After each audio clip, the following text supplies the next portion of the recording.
Just some kid, right? So let's talk about Yuji Itadori. He's the main character of Jujutsu Kaisen. He feels like he's just along for the ride. He's a good kid, super strong. Jumps into danger without a second thought. He ate a cursed finger to save his friends. You know, normal high school stuff. This act threw him into a world he knew nothing about. Curses, sorcerers, a 1,000-year-old demon king living rent-free in his soul. It's a messed up situation. He's constantly playing catch-up. Surrounded by people with god-tier abilities, Yuji's whole deal is that he's a vessel. A cage for Ryomen Sukuna, the baddest of the bad. The Jujutsu powers put a timer on his life. Once you eat all the fingers, we're gonna execute you. That's his future. A death sentence. No time to get strong on his own terms. Training is rushed. Survive the next fight, not build a legacy. He's sprinting while others prepare for a marathon. It's a raw deal. He's not random. Protagonist genetics, superhuman physical abilities before cursed energy, punch through walls, throw a car, not normal. That raw talent is his foundation. But foundations need time to build. He learns incredibly fast. Picked up cursed energy basics quickly. Even while watching movies. Mastered a technique that usually takes ages. Sponge for knowledge in combat. Sky-high ceiling. Very, very low roof. Potential insane. Circumstances tragic. Diamond in the rough. World trying to crush him. Relies on fists and insane durability. We've seen flashes of something more. The Black Flash isn't casual. It needs immense concentration and talent. Yuji holds the record for consecutive Black Flashes. That proves he's built different. But what if we removed that timer? What if we took away his biggest weakness? His own mortality? Alright, let's look at the guy living inside Yuji. Sukuna. The king of curses. Why is he so feared?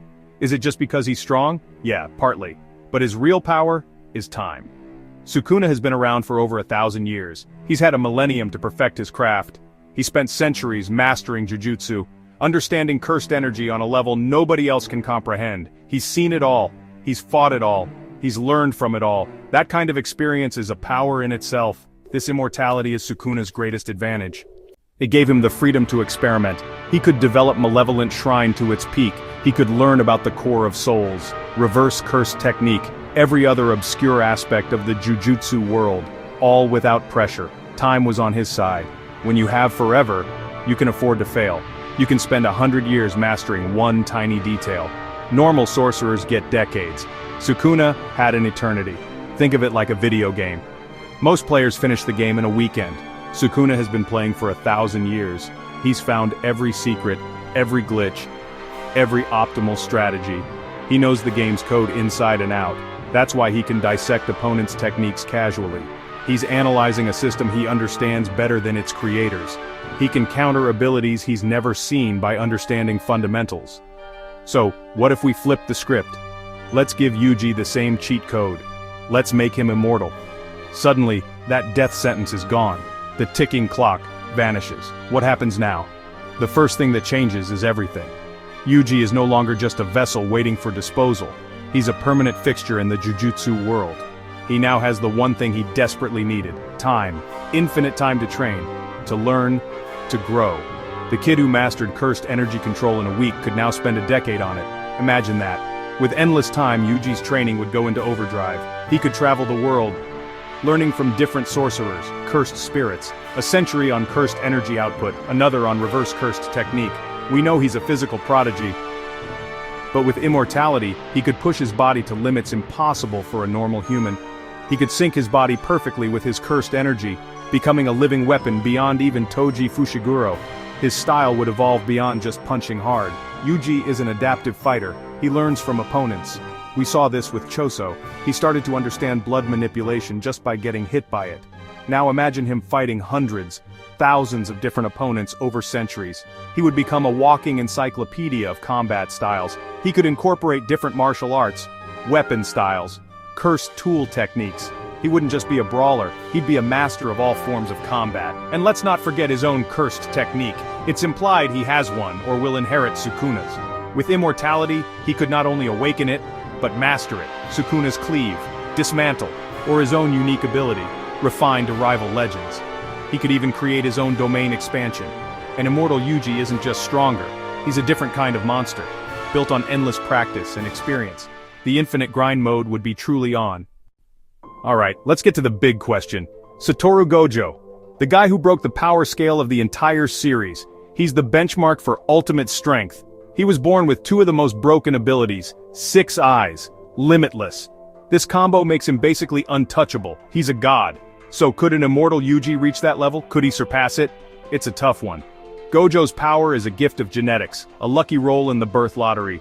Yuji is all about hard work. 6 eyes grants incredible cursed energy perception and near-perfect efficiency. He never runs out of gas. Limitless manipulates space at an atomic level. How do you even punch that?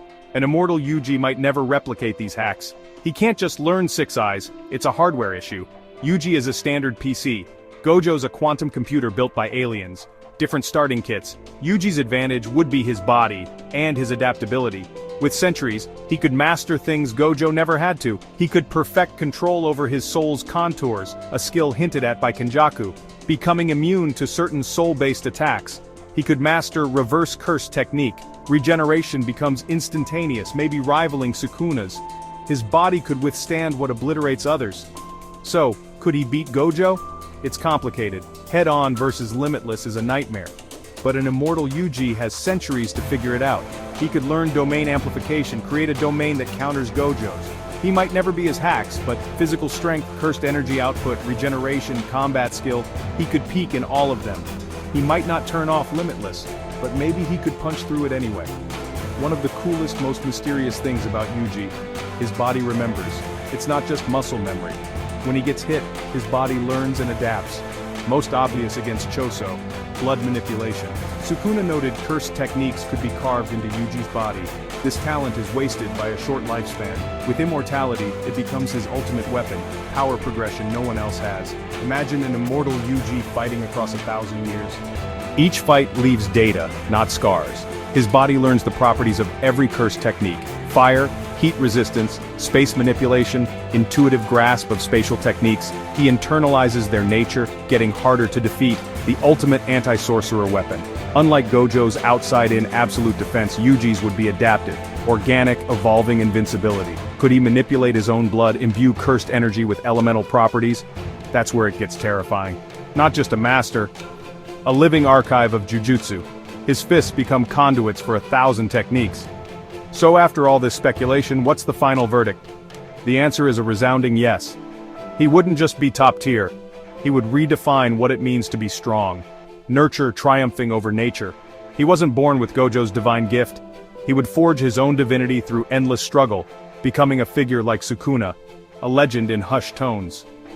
But unlike Sukuna, who sought pleasure and dominance, Yuji would remain Yuji. His desire to save people, to give proper deaths, would guide his power. He could become the ultimate guardian. Seen everything, can protect everyone. The cog that ensures the system works. A living embodiment of the ideals he fought for as a teenager. Gojo, Sukuna. He would occupy a unique space between them. Gojo is the honored one. Sukuna is the disgraced one. An immortal Yuji would be the enduring one. Not graceful like Gojo, nor sadistic like Sukuna. Grittier, earned. Died 1,000 times in training. Fought for every inch, carried the weight of immortality for centuries. In the end, Yuji's potential is limitless, if he has the time to realize it. The tragedy is, he's a hero with no future. But if he gets one, he becomes the new benchmark. It's not just about the powers you're born with, but what you do with the time you're given. Not just a stronger cage for Sukuna, but a legend so great that Sukuna becomes a footnote. And that would be the greatest power-up of all.